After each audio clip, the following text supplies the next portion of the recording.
না, weather forecast বা আবহাওয়ার পূর্বাভাস কোনোভাবেই মিলল না ব্রিসবেনে। ভারত অস্ট্রেলিয়া তৃতীয় টেস্টের প্রথম দিন বৃষ্টি হওয়ার সম্ভাবনা ছিল ওই বড়জোর 30 to 40%। তো সেখানে দেখা গেল ম্যাচের বেশিরভাগটা সময় বৃষ্টির জন্য খেলাটা পুরো পণ্ড হয়ে গেল।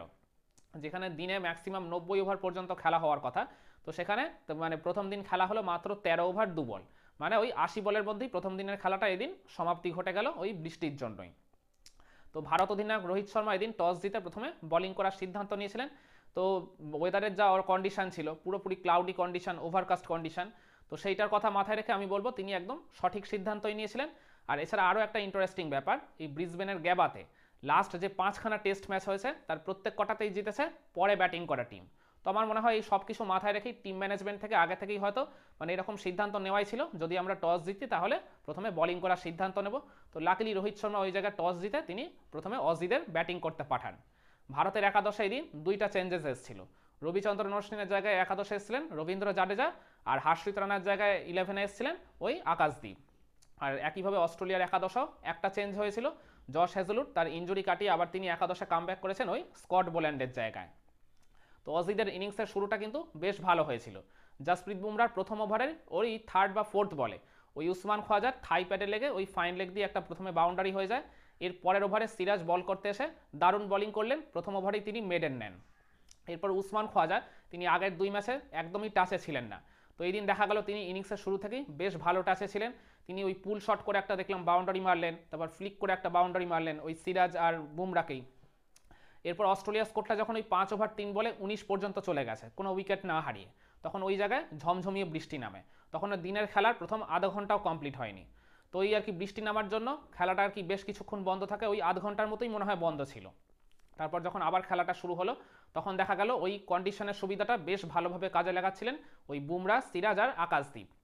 মানে বৃষ্টি হওয়ার আগে পর্যন্ত অস্ট্রেলিয়াকে মানে অস্ট্রেলিয়ার 2 ওপেনারের ব্যাটিং দেখে মনে হচ্ছিল তারা খুব সাবলীলভাবে ব্যাটিং করছিলেন। পিছে যদিও ঘাসের আস্তরণ ছিল কিন্তু বল সেভাবে কিন্তু মুভ খুব একটা করছিল না, মানে মনে হচ্ছিল যেন একটা তারা ফ্ল্যাট উইকেটে ব্যাটিং করছেন। কিন্তু ওই মানে পোস্ট রেন যখন আবার খেলাটা শুরু হলো তখন কিন্তু ভারতের ওই মানে 3 পেসার বেশ তাদেরকে চাপে রেখেছিলেন, মানে back of the length, short of the length, বা আর কি ওই জায়গায় আর কি ফুল লেংথ বা গুড লেংথ জোনে, যেসব লেংথ বা যেসব জোনে বল করে আর কি ব্যাটারদেরকে অস্বস্তিতে রাখা যায় তারা সব কিছুই ট্রাই করছিলেন, কিন্তু কোনোভাবেই সাফল্যটা আসছিল না, উইকেটটা আর কি পাওয়া যাচ্ছিল না। এরপর ওই 12 নম্বর ওভারের শেষ বলে আমার মনে আছে আকাশদীপ মানে জোরালো একটা আপিল করেছিলেন ওই নাথান ম্যাকসুইনের এগেনস্টে। খালি চোখে দেখে মনে হবে ওটা আউট ছিল, কিন্তু মানে ইম্প্যাক্টটা ওটা সম্ভবত বাইরেই ছিল উইকেটের।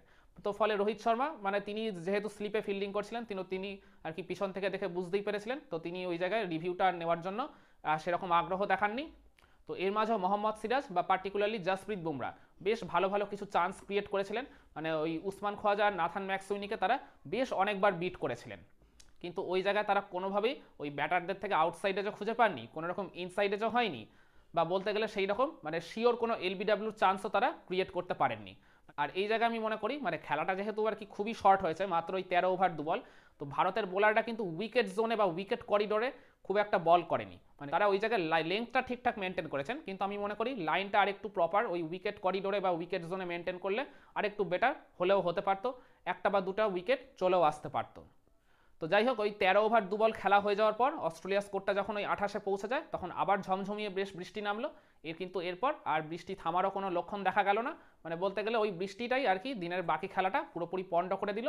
তো যার ফলে দিন শেষে অস্ট্রেলিয়ার স্কোরটা এখন বিনা উইকেটে 28। তো এরপর দেখা যাক অস্ট্রেলিয়া প্রথম ইনিংসে এই জায়গা থেকে আর কত রান তোলে, বা ভারতের বোলাররা কত দ্রুত অস্ট্রেলিয়াকে তাদের প্রথম ইনিংসে অল আউট করে দিতে পারে। দ্বিতীয় দিনের খেলাতেও বৃষ্টির সম্ভাবনা আছে ওই 20% মতো। তো আশা করি দ্বিতীয় দিন এমন পরিমাণে আর বৃষ্টি পড়বে না যাতে করে প্রথম দিনের মতো ওই বেশিরভাগ সময় যাতে খেলাটা পণ্ড হয়ে যায়, সেরকম আর কিছু ঘটবে বলে আমি মনে করি না।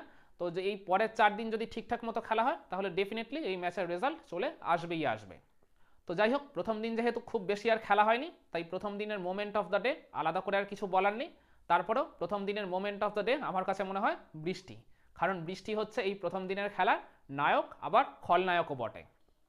তো আপনারা কি মনে করেন দ্বিতীয় দিন ভারতের বোলাররা বা পার্টিকুলারলি তাদের পেস বোলাররা কি পারবে ওই কন্ডিশনের সুবিধা কাজে লাগিয়ে অস্ট্রেলিয়ার ব্যাটারদেরকে যতটা দ্রুত সম্ভব ওই 200 বা 250 রানের মধ্যে অল আউট করে ফেলতে? কমেন্ট করে আপনার মতামতটা জানাবেন নাকি?